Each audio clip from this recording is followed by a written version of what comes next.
उज्जैन में विक्रम महोत्सव चल रहा है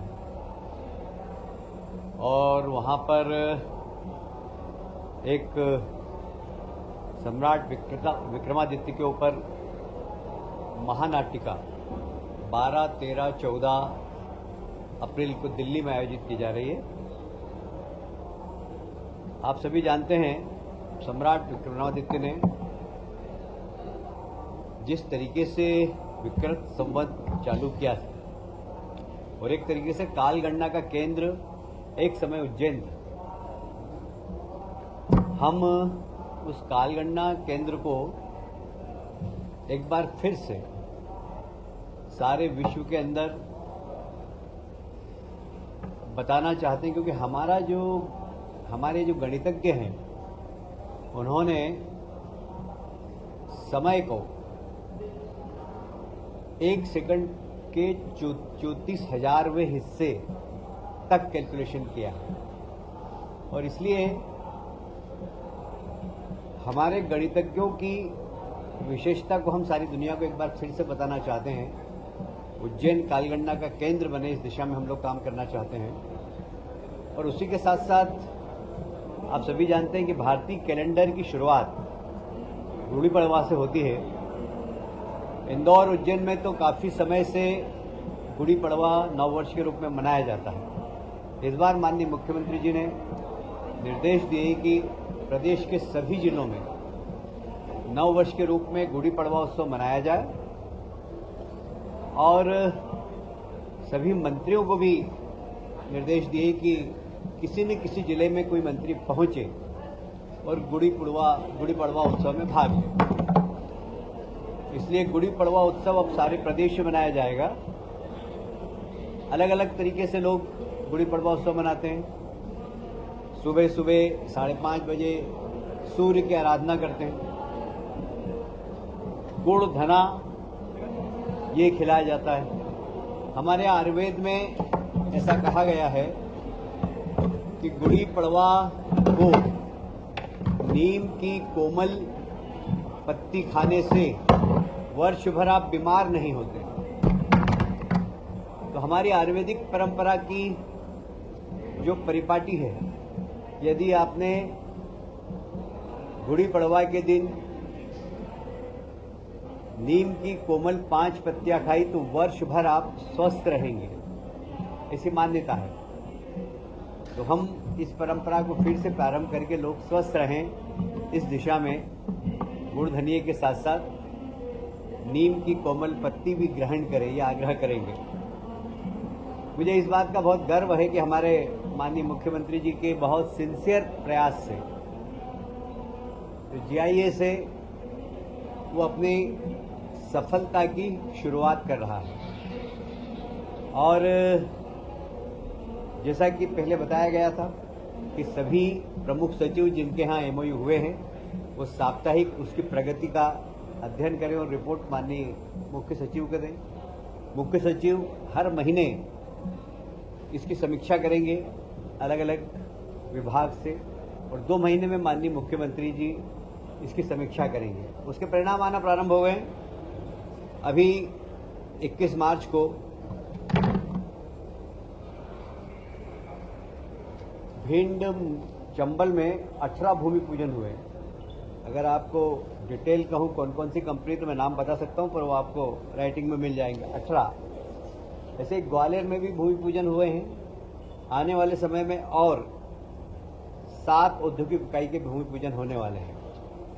संभागीय स्तर पर भी हमारे जो एमओयू हुए उन पर क्रियान्वयन प्रारंभ हो गया है और अतिशीघ्र वहाँ पर भी भूमि पूजन प्रारंभ हो जाएंगे, जिससे कि इंडस्ट्रियलाइजेशन की उस क्षेत्र के अंदर शुरुआत हो।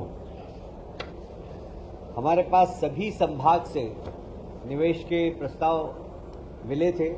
संभाग स्तर पर, जिला स्तर पर भी उसकी प्रगति और उसकी समीक्षा हो रही है और वहाँ पर भी आप देखेंगे कि एक वर्ष भर के अंदर ही काफ़ी पूरे प्रदेश के अंदर इंडस्ट्रियलाइजेशन की शुरुआत हो जाएगी। मुझे कहते हुए बहुत प्रसन्नता हो रही कि हमारे यहाँ ओंकारेश्वर में 26वीं वाइल्ड लाइफ सेंचुरी स्वीकृत हो गई है। हमें ये कहते हुए बहुत प्रसन्नता हो रही है कि इस वाइल्ड लाइफ में जितना भी वन क्षेत्र है वहाँ पर कोई भी वनग्राम नहीं है, इसलिए किसी प्रकार की कोई परेशानी नहीं है। लगभग 614 वर्ग किलोमीटर प्रदेश 614 किलोमीटर की ये वर्ग मीटर की वन सेंचुरी है ये, और ये 26वीं वाइल्ड लाइफ सेंचुरी होगी, जिसका कि देश में सर्वाधिक वन सेंचुरी बनाने का जो एक रिकॉर्ड है वो मध्य प्रदेश के नाम है।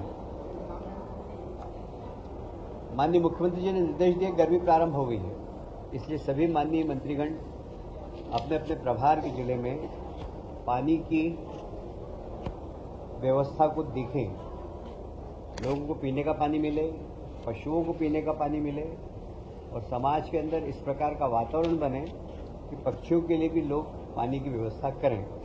मैं समझता हूँ इतना बारीक कोई मुख्यमंत्री सोचता नहीं है कि पशुओं के पानी की भी चिंता करें और पक्षियों के पानी की भी चिंता करें। आज कैबिनेट में माननीय मुख्यमंत्री जी ने सभी माननीय कैबिनेट मंत्रियों से आग्रह किया है। अभी कुछ क्षेत्रों में ओलावृष्टि हुई है, ओलावृष्टि के लिए भी माननीय मुख्यमंत्री जी ने निर्देश दिए हैं सारे कलेक्टर्स को कि जल्दी से उसका सर्वे करें और आपदा प्रबंधन के माध्यम से उन सब किसानों का जिनका नुकसान हुआ है उन्हें आरबीसी की तहत उनकी जो मुआवजा है वो उनको अतिशीघ्र मिले, इसकी चिंता करें।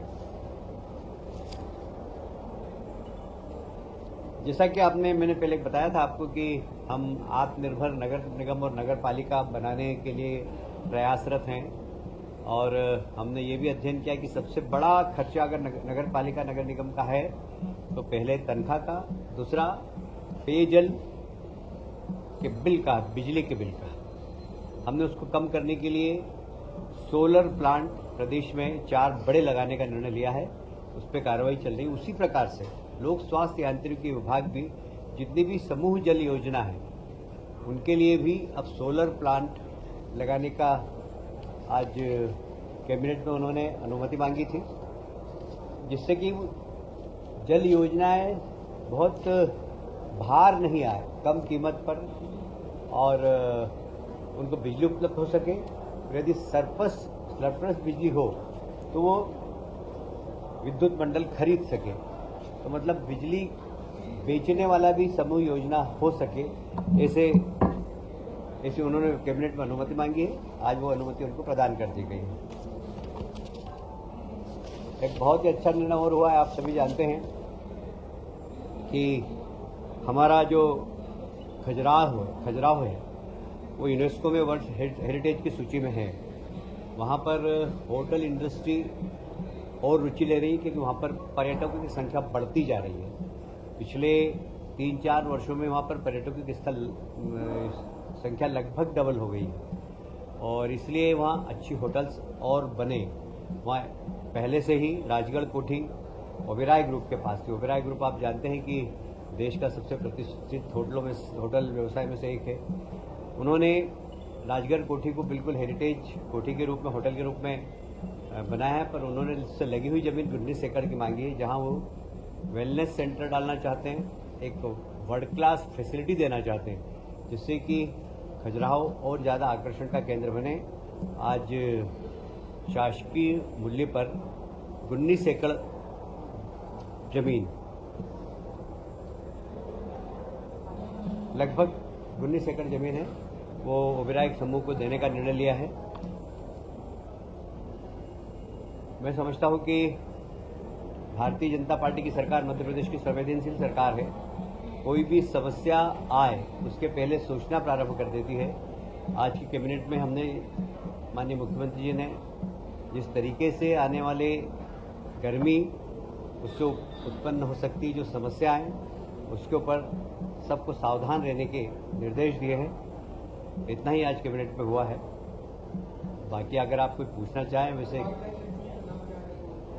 अब रखेंगे नाम तो बता देंगे। अभी तो ओंकारेश्वर है और ओंकारेश्वर से अच्छा नाम कोई हो नहीं सकता।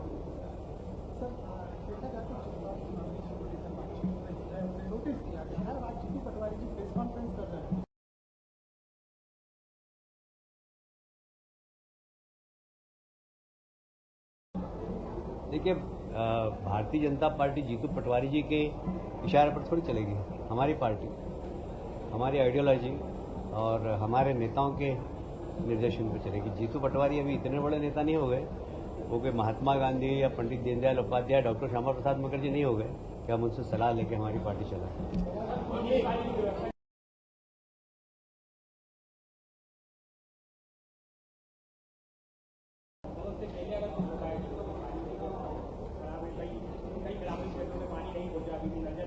मैंने पहले ही बता दिया कि मुख्यमंत्री ने निर्देश दिए हैं कि पूरे जिले में जाकर लोगों के पास जल पानी पहुंचे, उसकी समीक्षा करें। जहां पानी कम हो टैंकर की व्यवस्था करें।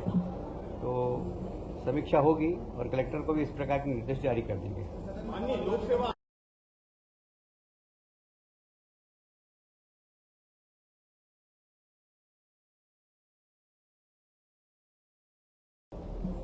देखिए, इसके बारे में मैं अभी अपडेट नहीं हूँ, इसलिए इस बारे में कोई जानकारी नहीं दे सकता।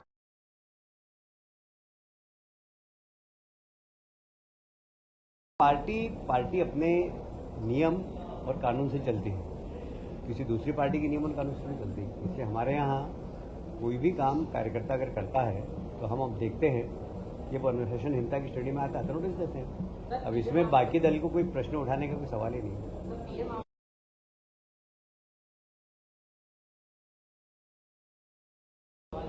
देखिए, 80-90% पीएम आवास योजना हमारी समय सीमा में पूरी हुई है और मध्य प्रदेश को उसमें अवार्ड भी मिला है दूसरे नंबर का।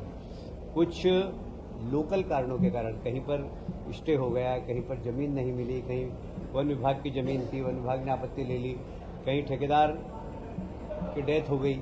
इसलिए ऐसे बहुत सारे 3-4 जगह ही, बहुत जगह नहीं है, भोपाल में है, एक दो केस जबलपुर के हैं, एक आध सागर का, एक छिंदवाड़ा का, ऐसे 4-5 जगह है। तो उसकी हम समीक्षा भी कर रहे हैं और अतिशीघ्र इसका निराकरण कर रहे हैं। Thank you.